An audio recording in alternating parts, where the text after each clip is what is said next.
Bonjour à tous, Frédéric Dabi est aujourd'hui l'invité de la rédaction. Bonjour Frédéric Dabi. Bonjour. Vous êtes le directeur général adjoint de l'Institut de sondage IFOP. Évidemment, pour vous, c'est actuellement une période exaltante avec les campagnes présidentielles puis législatives. À propos de cette campagne présidentielle, comment vous la qualifiez? Elle est folle, elle est inédite, elle est inquiétante, préoccupante? J'ai envie de dire tout ça à la fois. C'est une campagne complètement inédite où l'impensable côtoie le jamais vu.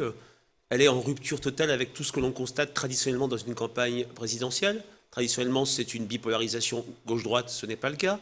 Traditionnellement, c'est un sortant qui va affronter des impétrants. Là, tous les sortants ont été sortis, de Cécile Duflot à François Hollande, de Nicolas Sarkozy à Alain Juppé, de Manuel Valls, on va dire même à François Bayrou. Et puis, une campagne présidentielle, c'est le PS contre les Républicains ou l'UMP ou le RPR. Et là, dans le rolling IFOP fiducial pour Match CNews et Sud Radio, on voit qu'à 46 jours du premier tour, le second tour constituerait un double 21 avril, à savoir l'élimination du candidat de droite, François Fillon, et du candidat socialiste, Benoît Hamon, au profit de Marine Le Pen et d'Emmanuel Macron. Et comment vous analysez les racines? D'où vient cette situation selon vous? C'est d'abord un très grand désenchantement des Français vis-à-vis de l'action politique.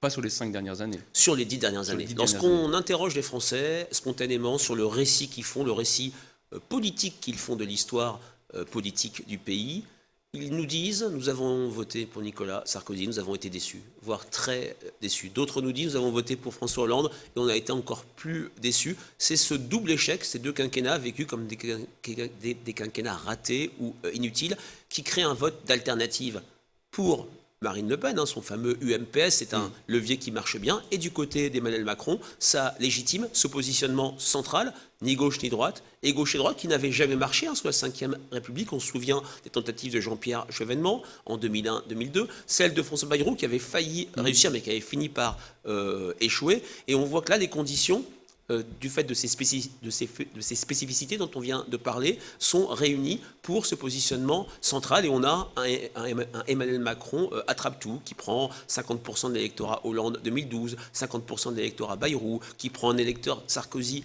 sur 5. Tout ça, c'est le produit de ce désenchantement des Français et de l'échec perçu des représentants des partis de gouvernement. Depuis 10 ans, ça signifie que les hommes politiques qui ont dirigé le pays ont trop promis un peu tout et n'importe quoi. On se souvient par exemple la promesse de François Hollande d'inverser la courbe du chômage avant la fin d'une année.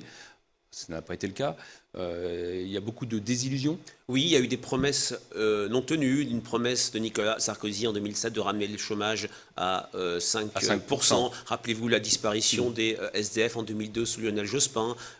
François Hollande qui pensait, mais c'était après sa victoire, inverser la courbe. Mais c'est moins ces promesses non tenues que l'absence de résultats, c'est-à-dire la politique pour les Français sont un peuple éminemment politique qui croient que la politique peut changer la vie, comme on disait par le passé. Et justement, depuis 10 ans, on voit que les problèmes sont restés les mêmes, voire se sont aggravés. Ça fait le lit du vote extrême, Marine Le Pen, et de ce vote de rupture qu'incarne aujourd'hui Emmanuel Macron. Et justement, quand vous interrogez les Français aujourd'hui avec l'IFOP, quelles sont les principales attentes et les thématiques qui reviennent dans les attentes prioritaires des Français? Alors je dirais que depuis quelques mois, parce que l'actualité sécuritaire et terroriste, heureusement, n'a pas été réactivée, on retrouve les thématiques traditionnelles économiques et sociales.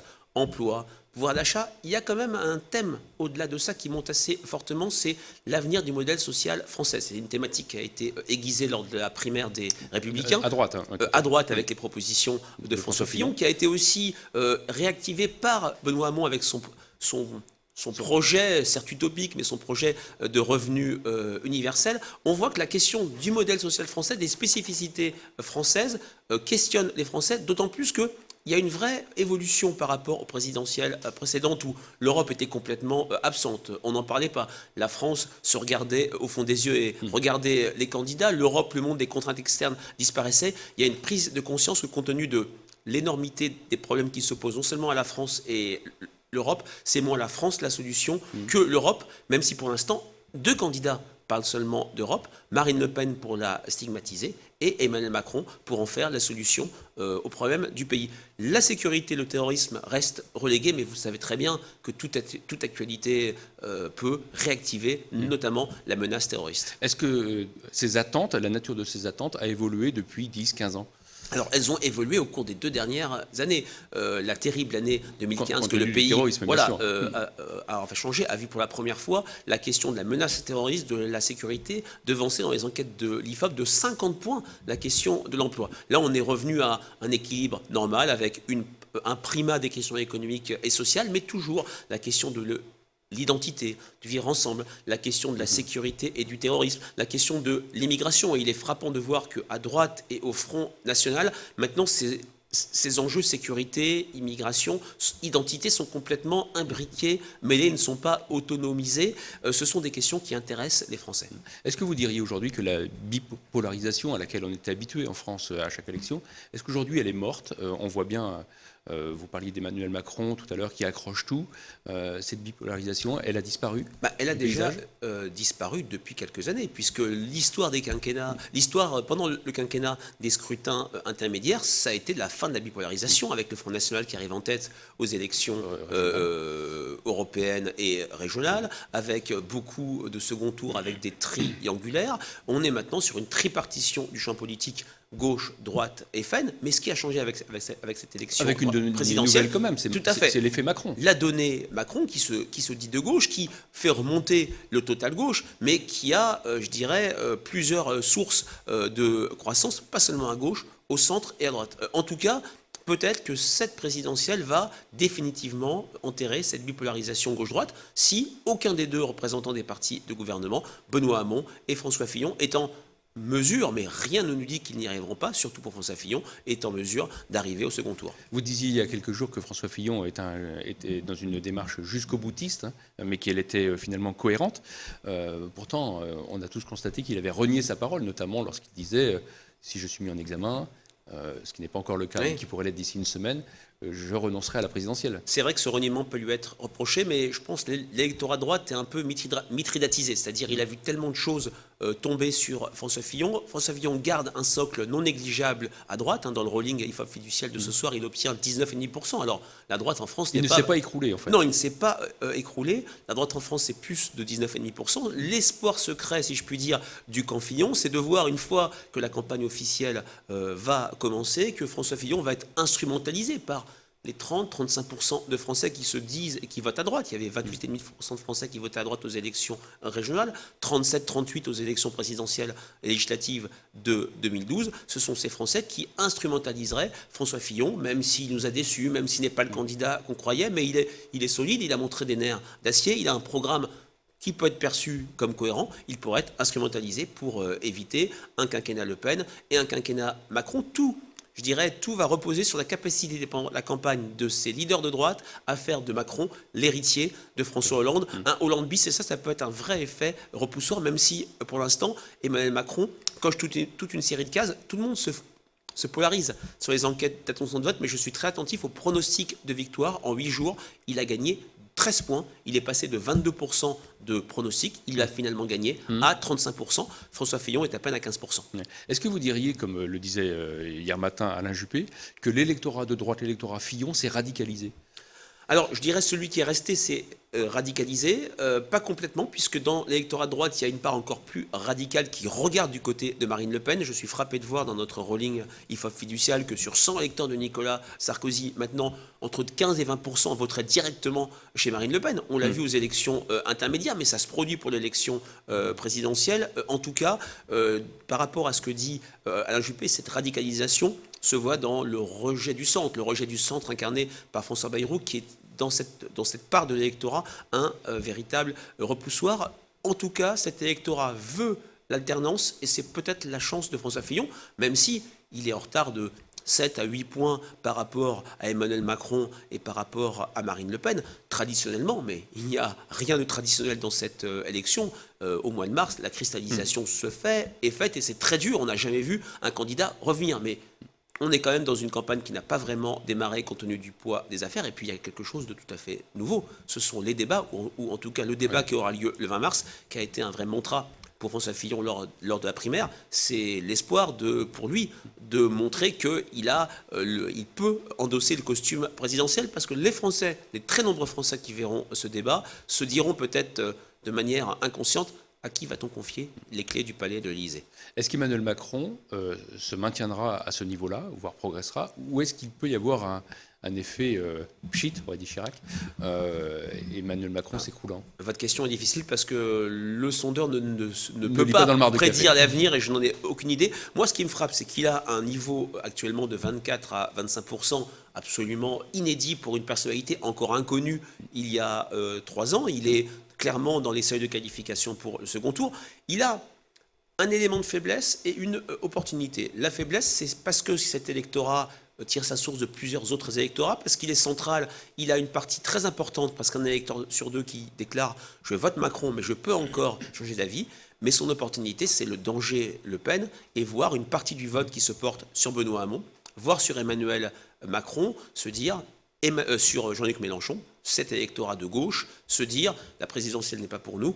Le seul qui peut éviter un score trop élevé pour Marine Le Pen et peut-être une victoire Le Pen, c'est le vote Macron. On le voit déjà dans l'hésitation. C'est un vote utile. Tout à fait, c'est le levier du vote utile. On le voit déjà dans les questions sur l'hésitation.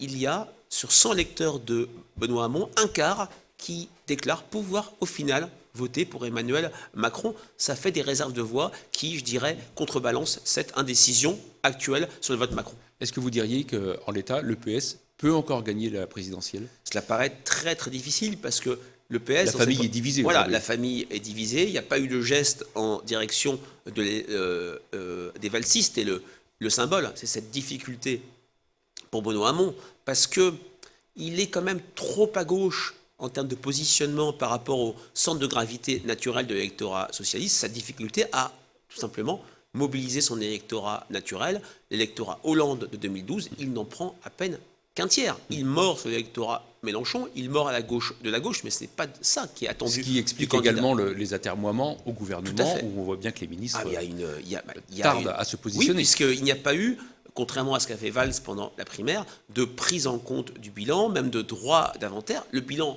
il n'en parle pas. Benoît Hamon, il n'existe pas comme s'il n'avait jamais existé, mais il ne peut pas s'en exonérer. C'est le candidat du Parti socialiste qui est au pouvoir depuis 2012. C'est une ambiguïté par rapport à laquelle il n'arrive pas à sortir. Il devra clarifier. Je pense qu'on sort de l'ambiguïté qu'à ses dépens, et lors du débat du 20 mars, des questions ne manqueront pas sur toute une série de sujets, puisque l'électorat François Hollande 2012 est beaucoup moins sévère sur le bilan que d'autres électorats, et il est indispensable à Benoît Hamon pour essayer de colmater cette fuite vers Emmanuel Macron, de faire au moins ce qu'avait fait Lionel Jospin en 1995, cette question, cet enjeu du droit d'inventaire. Est-ce que le premier parti de France aujourd'hui reste celui des abstentionnistes? Oui, même si à la présidentielle on vote massivement. C'est l'élection préférée des Français. Voilà, c'est l'élection où on vote massivement parce qu'on sent que c'est l'élection qui peut changer la vie. Mais actuellement, nous avons un gros tiers des Français qui déclarent « je ne vais pas aller voter le 23 avril ». Pas d'inquiétude, c'était un score équivalent en 2012 et finalement ça a été un cru de forte participation, 80 ou 81%. Pour autant, il y a des déceptions très fortes sur cette campagne qui n'a pas vraiment commencé, qui a été phagocytée, cannibalisée par les affaires. Et dans nos enquêtes qualitatives, il y a une très forte déception des Français sur le mode. On a un débat très important tous les 5 ans et les vraies questions ne sont pas abordées. Il reste 46 jours. Dernière question, Frédéric Dabi. Le sondeur que vous êtes se risque-t-il à un pronostic? Selon vous, qui va gagner?